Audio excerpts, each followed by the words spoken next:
Subscribe now and press the bell icon. Never miss an update.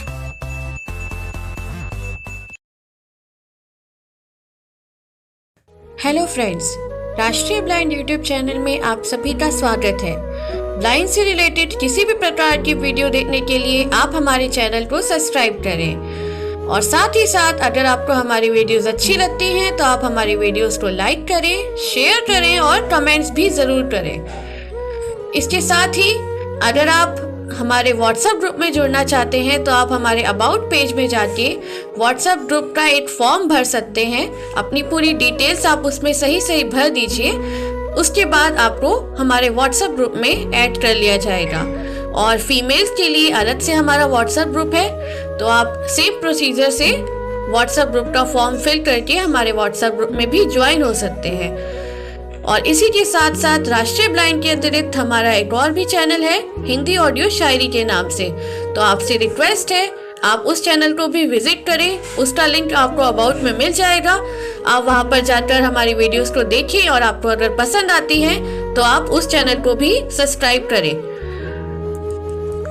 अगर आप चाहते हैं कि आपको न्यू एप्स मिले और आप उन्हें अपने फोन में इंस्टॉल करके इजीली एक्सेसिबल तरीके से ऑपरेट कर सके, तो इसके लिए हमारा टेलीग्राम पर एक चैनल है राष्ट्रीय ब्लाइंड के नाम से, आप उसे ज्वाइन कर सकते हैं। वहां पर आपको न्यू एप्लीकेशंस जो ब्लाइंड के लिए एक्सेसिबल हैं आपको उपलब्ध हो जाएंगी। तो चलिए चलते हैं आज की वीडियो की ओर।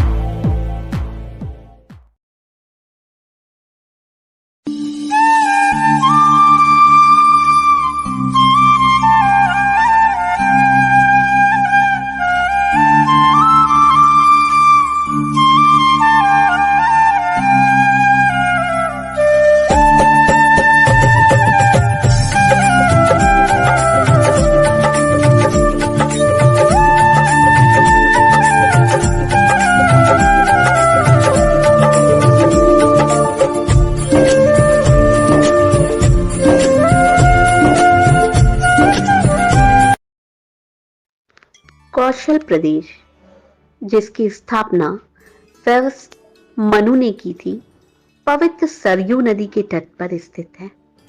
सुंदर एवं समृद्ध अयोध्या नगरी इस प्रदेश की राजधानी है। मनु के वंश में अनेक शूरवीर, पराक्रमी, प्रतिभाशाली तथा यशस्वी राजा हुए, जिनमें से राजा दशरथ भी एक थे। राजा दशरथ वेदों के मर्मज्ञ, धर्मपाण, दयालु, रणकुशल और प्रजापालक थे। उनके राज्य में प्रजा कष्ट रहित, सत्यनिष्ठ एवं ईश्वर भक्त थी। उनके राज्य में किसी के प्रति द्वेषभाव का सर्वथा अभाव था। एक दिन दर्पण में अपने कृष्ण वर्ण केशों के मध्य एक श्वेत रंग के केश को देखकर महाराज दशरथ विचार करने लगे कि अब मेरे यौवन के दिनों का अंत निकट है और अब मैं निसंतान हूं। मेरा वंश आगे कैसे बढ़ेगा तथा किसी उत्तराधिकारी के अभाव में राज्य का क्या होगा। इस प्रकार विचार करके उन्होंने पुत्र प्राप्ति हेतु पुत्रेष्ट यज्ञ कराने का संकल्प किया। अपने कुलगुरु वशिष्ठ जी को बुलाकर उन्होंने अपना मंतव्य बताया तथा यज्ञ के लिए उचित विधान बताने की प्रार्थना की। उनके विचारों को उचित तथा युक्त जानकर गुरु वशिष्ठ जी बोले, हे राजन, पुत्रेष्ट यज्ञ करने से अवश्य ही आपकी मनोकामना पूर्ण होगी, ऐसा मेरा विश्वास है। अतः आप शीघ्रातिशीघ्र अश्वमेध यज्ञ करने तथा इसके लिए एक सुंदर श्याम कर्ण अश्व छोड़ने की व्यवस्था करें।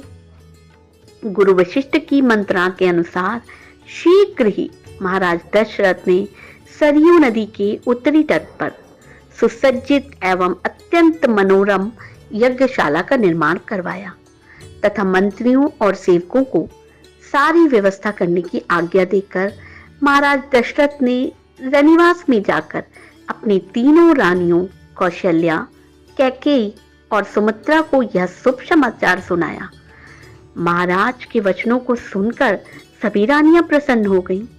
मंत्रीगणों तथा सेवकों ने महाराज की आज्ञा अनुसार श्याम कर्ण घोड़ा चतुरंगनी सेना के साथ छुड़वा दिया। महाराज दशरथ ने देश देशांतर के मनस्वी, तपस्वी, विद्वान, ऋषि मुनियों तथा वेदविज्ञ प्रकांड पंडितों को यज्ञ संपन्न करने के लिए बुलावा भेज दिया।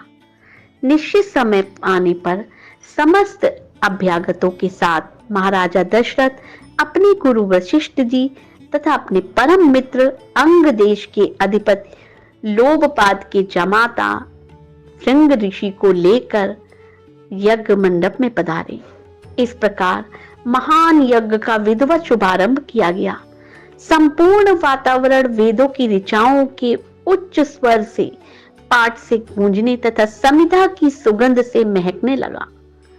समस्त पंडितों, ब्राह्मणों, ऋषियों आदि को यथोचित धन्य धान, गौ आदि भेंट करके सादर विदा करने के साथ यज्ञ की समाप्ति हुई। राजा दशरथ ने यज्ञ के प्रसाद चरा को अपने महल में ले जाकर अपनी तीनों रानियों में वितरित कर दिया। प्रसाद ग्रहण करने के परिणाम स्वरूप परमपिता परमात्मा की असीम कृपा से तीनों रानियों ने गर्भ धारण किया। जब चैत मास के शुक्ल पक्ष की नवमी तिथि को पुनर्वसु नक्षत्र में सूर्य, मंगल, शनि, बृहस्पति तथा शुक्र अपने अपने उच्च स्थानों में विराजमान थे, कर्क लग्न का उदय होते ही महाराज दशरथ की बड़ी रानी कौशल्या के गर्भ से एक शिशु का जन्म हुआ, जो कि श्याम वर्ण, अत्यंत तेजो में, परम क्रांतिवान तथा अद्भुत सौंदर्यशाली था। उस शिशु को देखने वाले ठगे से रह जाते थे। इसके पश्चात शुभ नक्षत्रों और शुभ घड़ी में महारानी कैकेयी के एक तथा तीसरी रानी सुमित्रा के 2 तेजस्वी पुत्रों का जन्म हुआ। संपूर्ण राज्य में आनंद मनाया जाने लगा। महाराज के 4 पुत्रों के जन्म के उल्लास में गंधर्व गान करने लगे, अप्सराएं नृत्य करने लगीं, देवता अपने विमानों में बैठकर पुष्प वर्षा करने लगे। महाराज ने उन्मुक्त हस्त से राजद्वार पर आए भाट, चारण तथा आशीर्वाद देने वाले ब्राह्मणों और याचकों को दान दक्षिणा दी। पुरस्कार में प्रजाजनों को धन्य दान तथा दरबारियों को रत्न, आभूषण तथा उपाधियां प्रदान की गई। चारों पुत्रों का नामकरण संस्कार महर्षि वशिष्ठ के द्वारा कराया गया तथा उनके नाम रामचंद्र, भरत, लक्ष्मण और शत्रुघ्न रखे गए। आयु बढ़ने के साथ साथ रामचंद्र गुणों में भी अपने भाइयों से आगे बढ़ने तथा प्रजा में अत्यंत लोकप्रिय होने लगे। उनमें अनंत विलक्षण प्रतिभा थी, जिसके परिणाम स्वरूप अल्पकाल में ही वे समस्त विषयों में पारंगत हो गए। उन्हें सभी प्रकार के अस्त्र शस्त्रों को चलाने, हाथी, घोड़े एवं सभी प्रकार के वाहनों की सवारी में असाधारण निपुणता प्राप्त हो गई। वे निरंतर माता पिता और गुरुजनों की सेवा में लगे रहते थे। उनका अनुकरण शेष 3 भाई भी करते थे। गुरुजनों के प्रति जितनी श्रद्धा भक्ति इन चारों भाइयों में थी, उतना ही उनमें परस्पर प्रेम और सौहार्द भी था। महाराजा दशरथ का हृदय अपने चारों पुत्रों को देखकर गर्व और आनंद से भर उठता था। तो दोस्तों, हम उम्मीद करते हैं कि आपको रामायण का पहला एपिसोड बेहद पसंद आया होगा।